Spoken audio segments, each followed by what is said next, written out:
शिवसेना युवती विभाग प्रमुख प्रमोद शिंदे के घर विघ्नहर्ता विराजे हैं। इस अवसर पर उनके मुंबई अणुशक्ति नगर के वाशी नाका स्थित निवास स्थान पर बप्पा के दर्शन को कई लोग पहुंच रहे हैं। प्रमोद शिंदे और उनकी पत्नी पूर्व नगर सेविका निधि शिंदे ने भी बप्पा की पूजा की और यह प्रार्थना की कि इस देश पर वर्तमान सरकार द्वारा ले गई महंगाई और बेरोजगारी जैसे संकट दूर हो और इस सरकार से देश को बचाओ।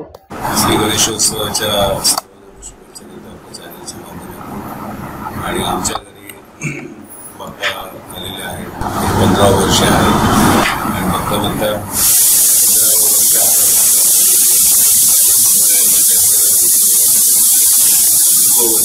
15 वर्ष आहे आणि अजून वर्षानुवर्ष बाप्पा यावेत आणि बुद्धीची देवता आहे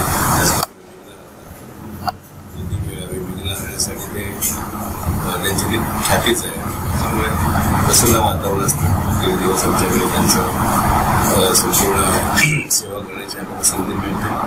कुटुंब असतात मित्र परिवार येतो फार आनंद वाटतो। बाप्पाला सर्व माहिती आहे कारण गेले कित्येक वर्ष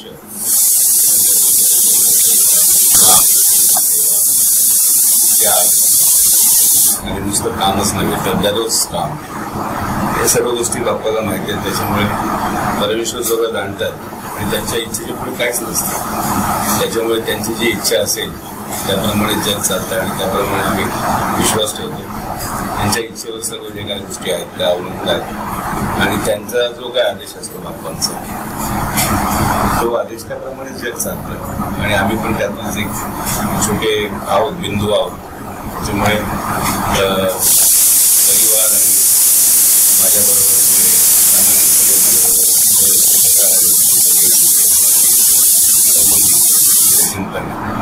आणि चांगली लोक माझ्याबरोबर असतात त्यामुळे जे चांगलं काम करत नाही ते माझ्यापासून लांब राहतात। जे चांगलं आवडतं ते माझ्याबरोबर असतात। त्याच्यामुळे माझ्याबरोबर जे असणाऱ्या चांगली बुद्धी प्रामाणिक होतं त्यांना म्हणजे त्यांच्या आयुष्यातली संपूर्ण संकट दूर करण्याची प्रार्थना मी दररोजच करत असतो। त्याच्यामुळे बाप्पाकडे हेच मागणं आहे सर्वांना सुखी ठेव परंतु ते खरोखर चांगले त्यांच्या आयुष्यात जर काय दुःख असेल तर ते नको दुःख साहेबांवरचं आदित्य साहेबांवरचं नागपूरवरचं महाराष्ट्रावरचं देशावरचं लोकशाही धोक्यामध्ये आहे। लोकशाही जवळजवळ आलेलीच आहे कधी दिसत नाही आणि त्याच्या विरोधात एक जर कोण लढाई लढत असेल त्यादरम्यान आमची उद्धव असतात आणि जे काही मागणं आमचं असतं ते त्यांच्यासाठी करत असतं त्यांच्या कुटुंबासाठी असतं। आमचा एक पक्ष आहे आमचं शिवसेना आम्हाला दुःख असतं की आमचा परिवार तोडला गेला आमचं कुटुंब पण आम्ही संघर्ष करणारे असल्यामुळे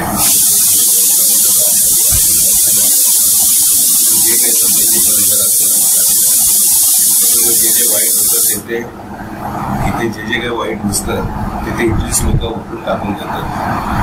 हे महाराष्ट्राचं वैभवशाली ही परंपरा आहे आणि त्यातले आम्ही जातो आहेत ही संकट त्याचा सामना चालू आहे। उद्धव साहेबांच्या बरोबर आमचा खालीचा वाटा असतो परंतु उद्धव साहेब तर फार मोठं आव्हान त्यांनी घेतलेलं आहे। त्यांनी सांगितलेलं की ही आपली शेवटची लढाई असेल लढाई अनेक लढल्या जातील परंतु ही लढाई फार मोठी आहे फार मोठी जे आहे देशामध्ये महाराष्ट्रामध्ये कोट्यावधी रुपये जे आहेत लोकांचे पैसे जे नासूक चालले मुंबईला लुटले जाते महाराष्ट्राला लुटले जाते नाराबंदी कारभार बसला आहे कुणाचा पायपूस कुणाच्या पायामध्ये नाही आहे। चांगलं वाईट हे तर सोडूनच दिलं आहे। छत्रपती शिवाजी महाराजांचा पुतळा कोसळल्यानंतर सुद्धा ज्या पद्धतीने सरकारकडून विनम्रतेने जनतेची माफी मागणं अपेक्षित होतं ते झालेलं आहे। बदलापूरची घटना झाली असताना हे प्रकरण दडपण्याचा प्रयत्न झाला। अशा अनेक प्रकरणं आहेत की ती दडपली जात आहेत। पोलीस जे आहेत त्यांचा मान सन्मान नाही आहे. एक नेता त्यांच्याशी आलेल्याची भाषा करतो, गृहमंत्री कुठे ते दिसत नाही, सरकारच नाही आहे शिल्लक. त्याच्यामुळे या सर्व गोष्टी आहेत. बऱ्याच व्यापक या गोष्टीवर आपण बोलू शकतो. परंतु मी एवढंच सांगू शकतो की ही काय उद्धव साहेबांनी लढाई जे काही युद्ध त्यांनी छेडलेलं आहे, म्हणजे असत्याच्या विरोधात सत्य हे विजय होणार आहे. त्यासाठी आम्ही कष्ट करणार. आम्हाला त्रास झाला तरी चालेल. आम्ही उद्धव साहेबांबरोबर, आदित्य साहेबांबरोबर, खऱ्या शिवसेनेबरोबर आम्ही कायम असणार आहोत. बाबांच्या आशीर्वादाने निश्चितपणे यावेळेला काहीतरी महाराष्ट्राला चांगला अपेक्षित काहीतरी दिसेल आणि जनतेचा त्यातून जो काय उर्मळला गेलेला विकास आहे तो दिसेल. खऱ्या अर्थाने लोकांच्या मध्ये जे काही त्रास आहे, लोकांना दररोज दैनंदिन जीवनामध्ये त्रास आहे, तो त्रास त्याचं निवारण करण्यासाठीच कुठेतरी कार्य आमच्या हातून घडेल आणि घडावं अशी मागणी मी देवाकडे. महाराष्ट्रातील देशभरातील आणि जगातील सर्व गणेश भक्तांना गणेश चतुर्थीचा खूप शुभेच्छा देते. आज बाप्पांचं बघता 15 वर्ष केव्हा सरले कळलंच नाही आहे, पण खूप आनंद होतो. कारण की ज्यावेळेला बाप्पा घरी येतात आनंदाचं वातावरण असतं, भिन्न अर्थ आहेत ते. तर माझी पण तेवढीच बाप्पाच्या चरणी प्रार्थना असणार आहे. ह्या जगावरचं, ह्या देशावरचं, ह्या महाराष्ट्रावरचं, ह्या मुंबईवरचं जे विघ्न आहे ते लवकरात लवकर पडो. माझ्याबरोबरच्या असल्या सगळ्यांना दीर्घायुष्य लाभो, त्यांच्या मनातली इच्छा सगळं पूर्ण हो आणि जे जे इच्छित आहे त्यांचे ते सगळं पूर्ण हो.